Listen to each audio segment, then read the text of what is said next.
थुलुंगा 25थि दावहारु मुंख्लं ट्रफी जोलुर बादायलायनायाव उदालगुरि स्पर्टिं एफसि दोलोआ बिजनी फेरेंगा एफसि दोलोखौ 3-1 गलाव फेजेननानै देरहासार जानो हादों। कक्राझार जिल्लानि दतमा आन्सलिक गेलेमु आफादनि गेलेग्रा फोथाराव थांनाय 29 अक्ट'बर खालारनिफ्राय जागायनाय बादायलायनायाव गासै मोन 8 दोलोआ बाहागो लादोंमोन। हारिमु दिन्थिफुंनाय हाबाफारिजों जागायनाय दिनैनि जोबथा बादायलायनायखौ बेखेवनानै होयो बिटिआरनि डेपुटि चिफ गबिन्द चन्द्र बसुमतारी बिथाङा। जोबथा बादायलायनायाव बाहागो लानाय उदालगुरि स्पर्टिं एफसि आरो फेरेंगा एफसि बिजनी दोलोआ नायगिरि रायजो राजानि गोसोखौ गोजोनग्लाय होनो हानाय मोनसे गोजौ थाखोनि गेलेनाय दिन्थिफुंनायखौ नुनो मोननाय जायो। दिनैनि जोबथा बादायलायनायाव देरहासार जानो हानाय उदालगुरि स्पर्टिं एफसि दोलोनो बान्था बावो सानजा कक्राझार बियाबनि एमएलए लरेन्स इस्लारि बिथाङा। जोबथा बादायलायनायाव देरहासार जानो हानाय दोलोनो 75,000 रांजों लोगोसे मोनसे ट्रफी आरो जेननाय दोलोनो 50,000 रांजों लोगोसे मोनसे ट्रफी गथायनाय जायो। आरो जोबथा बादायलायनायाव साबसिन गेलेगिरिनि बान्थाखौ मोननो हायो उदालगुरि स्पर्टिं एफसि दोलोनि केप्टेन नासिब सुरेन बिथाङा। दिनैनि जोबथा बादायलायनायाव दतमा ओनसोलनि रायजो राजा बिथांमोनखौ लोब लोब बाहागो लानायखौ नुनो मोननाय जायो।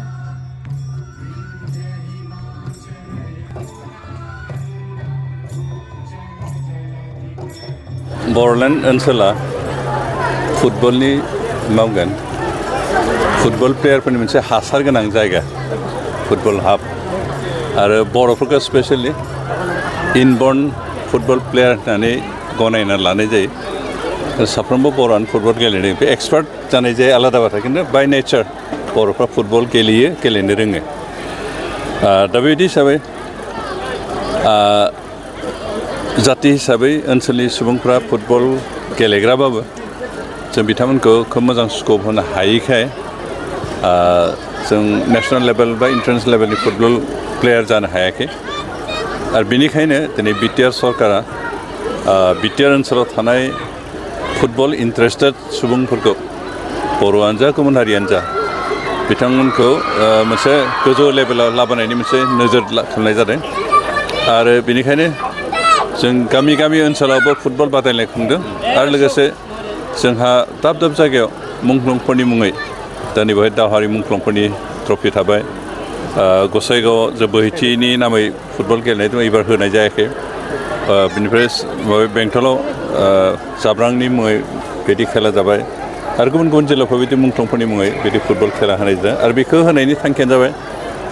जे जों जातिनि ओनसोलनि जौगानो थाखाय जायफोर खामानि मावनानै जिउ बावलांबाय बिथांमोनखौ जुगुमिया खालामनाय, अरायथा खालामनाय, लोगोसे बिथांमोनखौ जारिमिनाव मुंदांखा खालामनाय आरो जोंनि उन जोलैफ्रा जाहाथे बिथांमोनखौ गोसोखाङो आरो बिनि गेजेरजों बिथांमोना जे जोंनि थाखाय नांबाय बेखौ सनमान जाहाथे जों होनो रोङो, बेनि थाखाय बे मुंख्लंफोरनि मुङै जों दाब दाब जायगायाव बिदि फुटबल बादायलायनो होदों। आरो लोगोसे जों बेबायदि खेला खुंनायनि गेजेरजों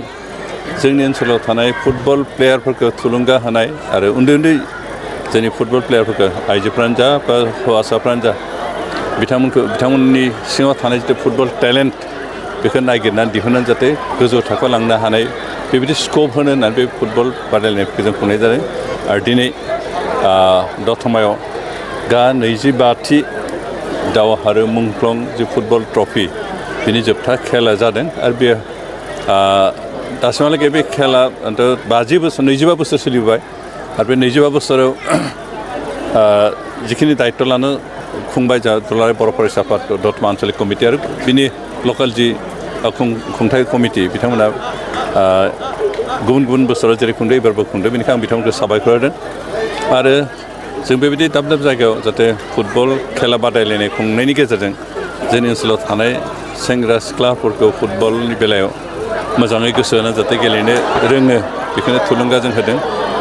बिथांमोनखौ थुलुंगा होनायनि थांखियैनो दिनै बिटिआर सरकारा बिटिआर ओनसोलनि प्रत्येक समस्तिनो मोनसे मोनसे फुटबल ग्राउन्ड मोजां खालामनायनि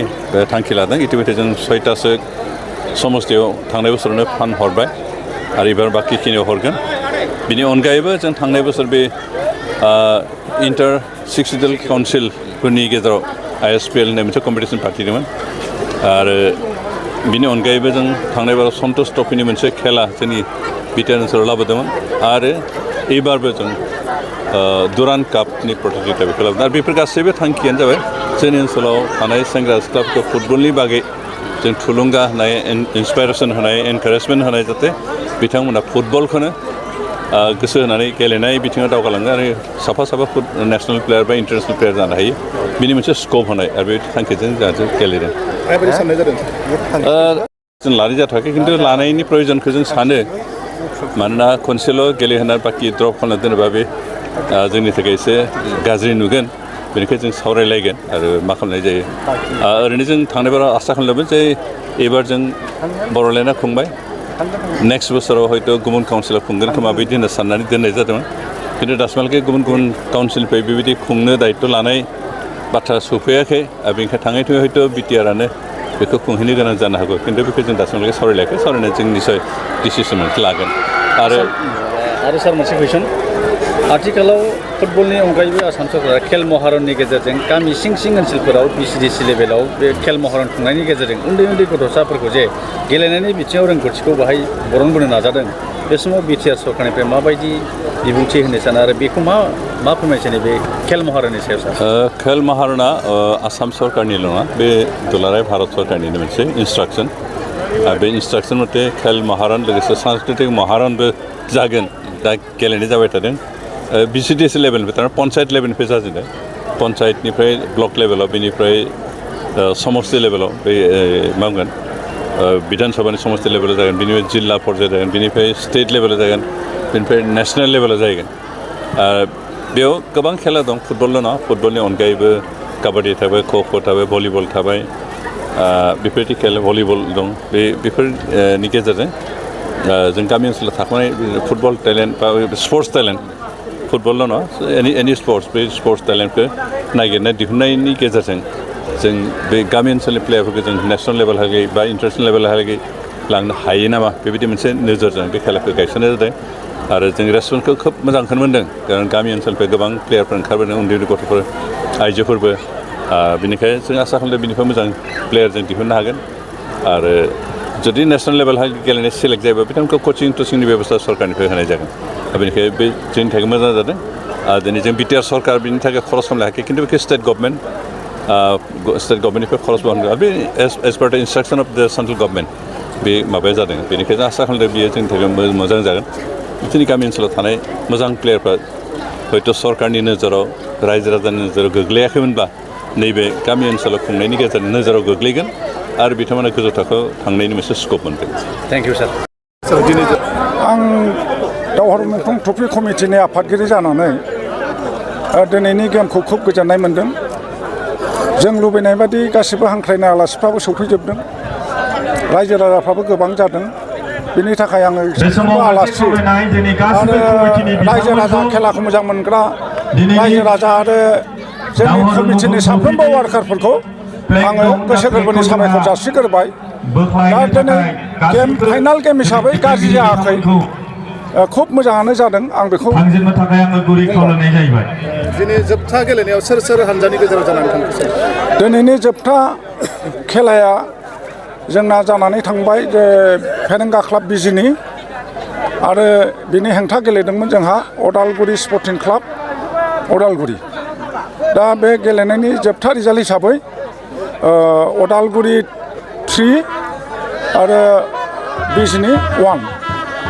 रिजाल्ट हिसाबै जों मोननो हाबाय। बान्था हिसाबै मा होनाय जादों?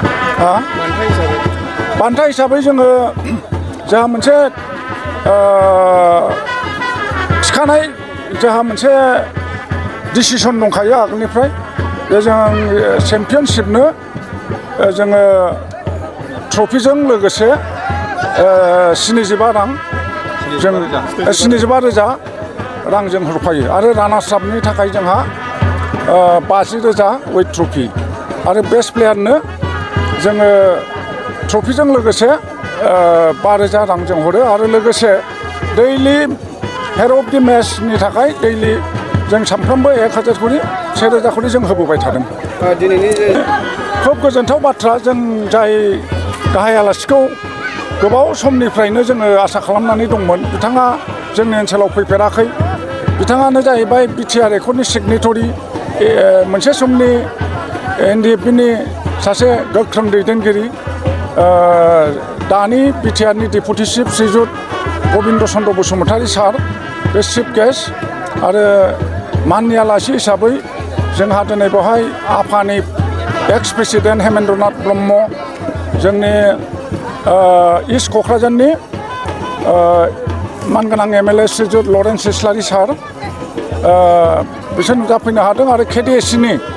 जोंजों हांख्रायनाय बादि केडिएससिनि प्रेसिडेन्ट केडिएससिनि भाइस प्रेसिडेन्ट आरो गोबां आलासिफोर फैफादों लोगोसे ससियेल अर्गेनाइजेसनफोरनि जा दं डिस्ट्रिक्टनि आनसलिकनि माने फ्राय जोंनाव बाहाय नुजाफैजोबदों